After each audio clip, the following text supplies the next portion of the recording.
കണ്ണൂരിൽ കോൺഗ്രസിന്റെ സ്ഥാനാർത്ഥി കെ സുധാകരൻ തന്നെയായിരിക്കുമെന്നുള്ളതാണ് കേസ് അനുകൂലികളുടെ ഇപ്പോഴത്തെയും വിശ്വാസം. അല്ലെങ്കിൽ മറ്റൊന്നും ചെയ്യാനില്ല. പക്ഷേ കണ്ണൂരിൽ കെ സുധാകരൻ കോൺഗ്രസിന്റെ സ്ഥാനാർത്ഥിയായിരിക്കുമെന്ന് ഇപ്പോഴും അവർ പ്രതീക്ഷിക്കുന്നു.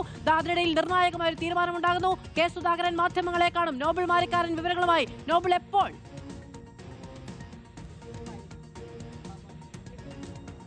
മാധു, അല്പസമയത്തേക്ക് തന്നെ കെ സുധാകരൻ മാധ്യമങ്ങളെ കാണും. അദ്ദേഹം ദില്ലിയിൽ നിന്ന് പുറപ്പെടാൻ പോവുകയാണ്. അല്പസമയത്തേക്ക് തന്നെ ഫ്ളാറ്റ് താഴെ മാധ്യമങ്ങളെ കാണും എന്നാണ് വിവരം ഉള്ളത്. ദില്ലിയിൽ നിന്ന് കണ്ണൂരിലേക്ക് പുറപ്പെടുന്നതിന് മുൻപ് നിലപാട് അറിയിച്ചുകൊണ്ടായിരിക്കും കെ സുധാകരൻ എന്താണെങ്കിലും മാധ്യമങ്ങളെ കാണുക. താൻ മത്സരിക്കുന്നതടക്കമുള്ള കാര്യങ്ങൾ ഇതിനോടകം തന്നെ മത്സരിക്കാൻ കെ സുധാകരൻ സജ്ജമാണ്. അതിനുള്ള ഒരുക്കങ്ങൾ പൂർത്തിയാക്കിയിട്ടുണ്ട്. ഇന്നിപ്പോൾ ഇതുമായി ബന്ധപ്പെട്ട ബാക്കി പേപ്പർ വർക്കുകൾ പൂർത്തിയാക്കിയിട്ടുണ്ട് എന്നാണ് അറിയാൻ കഴിയുന്നത്.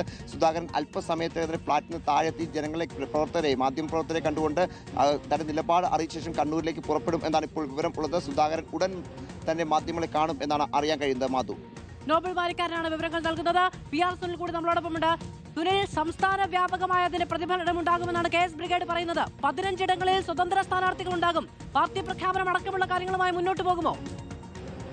മാധു, ഏതായാലും പാർട്ടി പ്രഖ്യാപിക്കും എന്നൊക്കെയുള്ള സൂചന രാവിലെ സുധാകരൻ നൽകിയിരുന്നു. ഏതായാലും അത്തരത്തിലൊരു നീക്കം ഇപ്പോഴുണ്ടാകുമോ എന്ന് പറയാനാകില്ല. പക്ഷേ സ്വതന്ത്ര സ്ഥാനാർത്ഥിയായി സുധാകരൻ മത്സരിക്കാൻ തീരുമാനിച്ചിരിക്കുകയാണ്. സുധാകരൻ മാത്രമല്ല, മറ്റ് പലയിടങ്ങളിലും സുധാകരനെ അനുകൂലിച്ചുകൊണ്ട് വിമതരായ വലിയൊരു പട തന്നെ ഉണ്ടാകും എന്ന് സുധാകരൻ വ്യക്തമാക്കുമ്പോൾ ഈ പോരാട്ടം നിസ്സാരമല്ല എന്ന് നമുക്ക് വിലയിരുത്താവുന്നതാണ്. ഏതായാലും സുധാകരൻ മാധ്യമങ്ങളെ കാണാൻ പോകുന്നു എന്നതാണ് ഏറ്റവും പ്രധാനപ്പെട്ട ഒരു നീക്കം എന്നത്.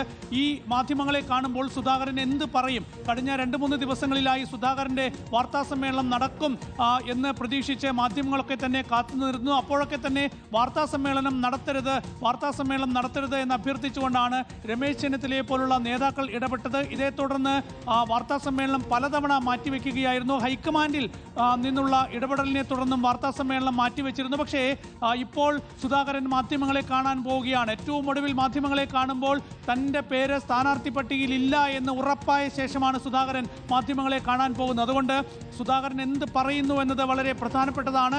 സുധാകരൻ വളരെ വ്യക്തമായി പറഞ്ഞിട്ടുണ്ട് താൻ സ്വതന്ത്ര സ്ഥാനാർത്ഥിയായി മത്സരിക്കാൻ പോകുന്നുവെന്നത്.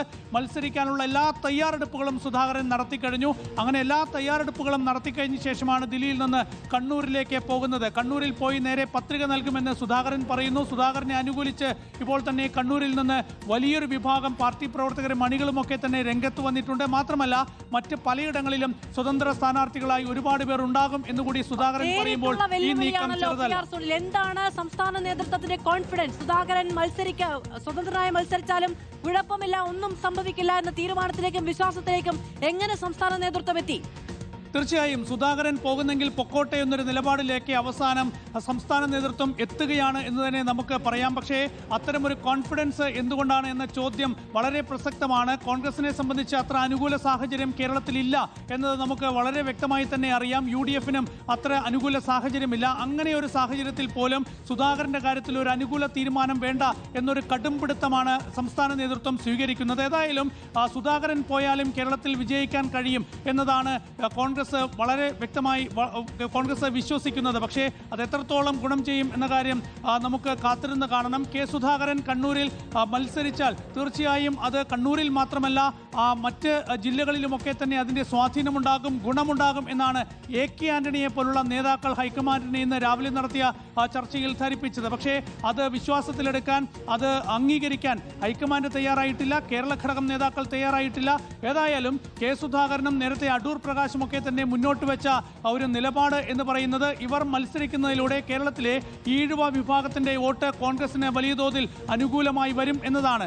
ഏതായാലും കെ സുധാകരൻ സ്ഥാനാർത്ഥിയാകണ്ട എന്ന് ഒരു നിലപാട് സ്വീകരിക്കുമ്പോൾ അതിനടക്കം വലിയ തിരിച്ചടി ഉണ്ടാകും എന്നുള്ള വിലയിരുത്തൽ കോൺഗ്രസിനകത്തുണ്ട്. പക്ഷേ സംസ്ഥാന നേതൃത്വം കടുത്ത നിലപാടിൽ തന്നെയാണ്. ഇതിൽ ഏറ്റവും ശക്തമായ നിലപാട് സ്വീകരിക്കുന്നത് പ്രതിപക്ഷ നേതാവ് VD സതീശൻ തന്നെയാണ്. VD സതീശനാണ് കെ സുധാകരൻ മത്സരിക്കേണ്ടതില്ല എന്നൊരു ഉറച്ച നിലപാട് സ്വീകരിക്കുന്നത്. ഇന്നലെ നടന്ന സ്ക്രീനിംഗ് കമ്മിറ്റി യോഗത്തിലും അതിനുശേഷം മല്ലികാർജ്ജുൻ ഖാർഗെയുടെ വസതിയിൽ നടന്ന യോഗത്തിലും സുധാകരന്റെ കാര്യത്തിൽ ഒരു അനുകൂല നിലപാട്, എന്തെങ്കിലും ഒരു അനുകൂല നിലപാട് സ്വീകരിക്കാൻ VD സതീശൻ തയ്യാറായിട്ടില്ല. പല ഘട്ടങ്ങളിലും സുധാകരൻ പ്രതിഷേധിച്ചാൽ, സുധാകരൻ പൊട്ടിത്തെറിച്ചാൽ ഉണ്ടാകുന്ന ആഘാതങ്ങളൊക്കെ തന്നെ ചർച്ച ചെയ്തുവെങ്കിൽ പോലും ഒരു കാരണവശാലും അത് അംഗീകരിക്കേണ്ടതില്ല. ഒരു പാർലമെന്റ് അംഗത്തെ മത്സരിക്കാൻ അനുവദിച്ചാൽ മറ്റുള്ളവർക്ക് കൂടി അവസരം നൽകണം എന്ന നിലപാടിലേക്ക് VD സതീശനടക്കം എത്തുകയായിരുന്നു. ഏതായാലും അങ്ങനെ വലിയ തർക്കമായതോടെയാണ് കെ സുധാകരൻ വേണ്ട എന്നൊരു തീരുമാനത്തിലേക്ക് അവസാന നിമിഷം എത്തുകയും പട്ടികയിൽ നിന്ന് കെ സുധാകരന്റെ പേര് മാറ്റുകയും ചെയ്തത്. പക്ഷേ ഇന്ന് രാവിലെയോടെ സാഹചര്യങ്ങൾ മാറി.